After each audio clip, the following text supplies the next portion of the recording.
Remue ménage.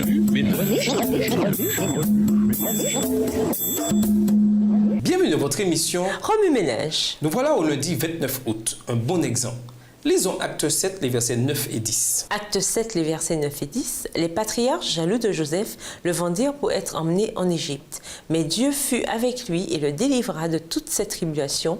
Il lui donna de la sagesse et il lui fit trouver grâce devant Pharaon, roi d'Égypte, qu'il établit gouverneur d'Égypte et de toute sa maison.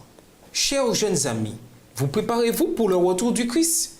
Cherchez-vous à glorifier Dieu dans tous vos actes? Je crains que parmi vous, beaucoup de ceux qui professent la religion du Christ soient négligents et trouvés trop légers lorsque la destinée de chacun sera fixée à tout jamais. Jésus plaît dans ce moment pour vous dans le sanctuaire céleste. Vous pouvez venir à lui en cet instant même et il vous fortifiera. Il vous purifiera de vos péchés si vous vous repentez vraiment et cherchez humblement et sincèrement son pardon. Il connaît vos faiblesses et est prêt à avoir compassion de vous, même si vous avez lourdement péché contre lui.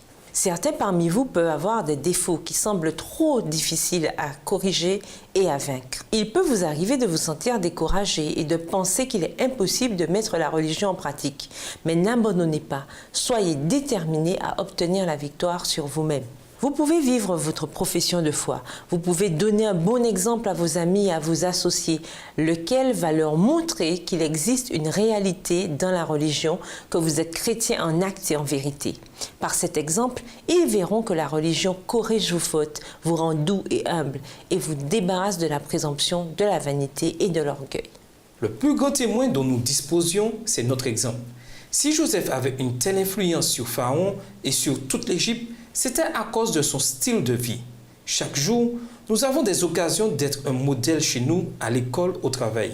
Lorsque nous pratiquons ce que nous croyons, prêchons et enseignons, nous avons un impact beaucoup plus grand dans la vie des autres.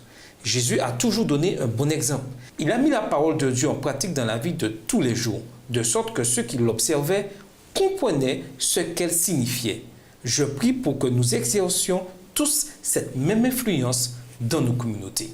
Remue ménage, considérez chaque jour l'exemple que vous donnez ou que vous alliez. Souvenez-vous que les gens vous observent constamment.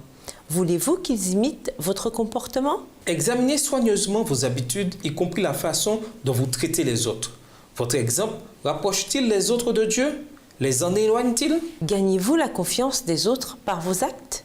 Quelles preuves en avez-vous? Au revoir. Et à demain si Dieu veut. Remue ménage.